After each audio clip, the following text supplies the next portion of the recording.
ମୁଁ ତ ପ୍ରେମୀ ତୁମ ମତେ ନା ଭାରି ଲାଜ ଲାଗୁଛି। ଆଚ୍ଛା ତମେ କୋଉଠୁ ଆଇଛ? ମଳିପଡ଼ା। ତମ ଗାଁରେ ବୋଧେ କିଏ ଗାଧୁଆ ପାଧୁଆ କରନ୍ତିନି ବୋଧେ? ମଳି ବସି ହେଇଛି ସେଥିପାଇଁ ତମ ଗାଁ ନା ମଳିପଡ଼ା ହେଇଛି।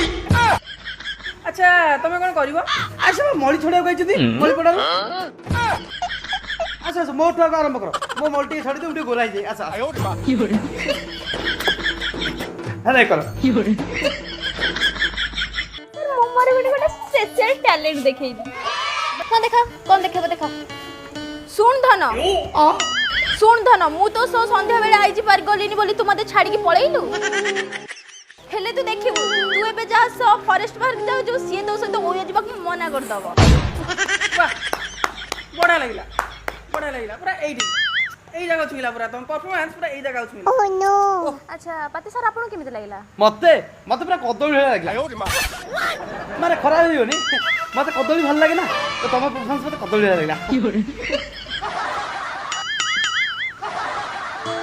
স্যার ଆଉ ଗୋଟେ ଅଛି ଶୁଣ ଛୁଆ ମୁଁ ଗୁଟୁକା ଖାଉଛି ବୋଲି ତୁ ମତେ ଛାଡି ଦେଇ ଚାଲି ଗଲୁ। ହେଲେ ଦେଖ ମୁଁ ଗୋଟେ ଖଇନି ଖିଆକୁ ମୋ ରାଜ୍ୟର ରାଜା ବନେଇକି ରଖିଛି। ତମ ବାପା ଚୋଳଙ୍କ ଦେବ ନା ଲାଙ୍ଗୁଳା ନଳଚିଂ ଦେବ? ତମ ନାଁରେ 12ଟା ରାଜ୍ୟ ଲେଖି ଦେଇ ପଳେଇଲେ ତମେ ତା ଦେହରେ 4ଟା ତମ ବୟଫ୍ରେଣ୍ଡକୁ ଦେଇଦେଲ। କଥା କହୁଛନ୍ତି ଛେ ଲଜ୍ଜା।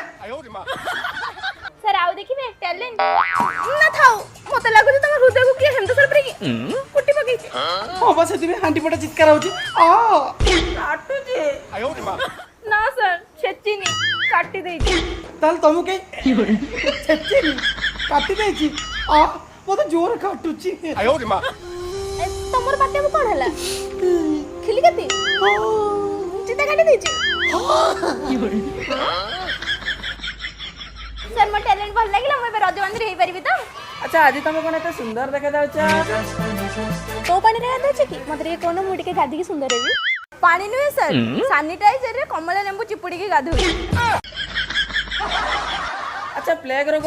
ସାର୍ ମୂଷା ପାଇଁ ହୁଏ। ନା ନା ନା ନା ନା ମୋର ସେଟା ପ୍ରଶ୍ନ ନୁହେଁ। ମୋ ପ୍ରଶ୍ନଟା ହଉଛି ମୂଷା ପାଇଁ ପ୍ଲେଗ ରୋଗଟା କେମିତି ହୁଏ? ମାଇ ମୂଷା କାମୁଡ଼ିଲେ ହୁଏ ନା ଅଣ୍ଡିଆ ମୂଷା କାମୁଡ଼ିଲେ ହୁଏ ନା ମାଇ ମୂଷା ଗାଲରେ କିସ୍ ଦେଲେ ହୁଏ ନା ଅଣ୍ଡିଆ ମୂଷା ଲୁଙ୍ଗି ତଳେ ପଶିକି ସୁଲସୁଲ ଗଲେ ହୁଏ? ସାର୍ ଷଣ୍ଢ କ୍ଷୀର ଖାଇଲେ ହୁଏ ସାର୍। ଷଣ୍ଢ କ୍ଷୀର କଞ୍ଚା ଖାଇଲେ ହବ ନା ଫୁଟେଇ ଖାଇଲେ ହବ? ଓହୋ କି ଭଳିଆ ବେଲଜିଆ ଜଜ୍ କିଏ ତମେ? କହିଲି ତ ଷଣ୍ଢ କ୍ଷୀର ଖାଇଲେ ହୁଏ କଞ୍ଚା କଣ ପାଚିଲା କଣ? ଆଚ୍ଛା କହିଲ ରଜରେ ପୁଅ ମାନେ କଣ ଖାଆନ୍ତି? ସାର୍ ପାନ ଖାଆନ୍ତି ସାର୍ ପାନ। ଆଚ୍ଛା ପାନ କାଇଁ ଖାଆନ୍ତି? ସେ ତ ଚାହିଁଥିଲେ ଗୁଟୁକା ଟିକେ ଖାଇ ପାରିଥାନ୍ତେ ଖଇନି ଟିକେ କଲର ଚାକି ପାରିଥାନ୍ତେ ପାନଟା କାଇଁ ଖାଇଲେ? ସାର୍ ଖଇନି ଖାଇଲେ ପାଟି ଏତିକି ଟିକେ ଗନ୍ଧାଏ ତ କିସ୍ କଲା ବେଳେ ସାର୍ ଅସୁବିଧା ହୁଏ। ଆଚ୍ଛା ମାମା କହିଲ ଝିଅ ପିଲାମାନେ ରଜରେ କଣ ଖେଳନ୍ତି? ସାର୍ ପୁଚି ଖେଳନ୍ତି ସାର୍। ତାହେଲେ ପୁଅ ପିଲାମାନେ କାହିଁକି ପୁଚି ଖେଳନ୍ତିନି? ସାର୍ ଝୁଲିବ।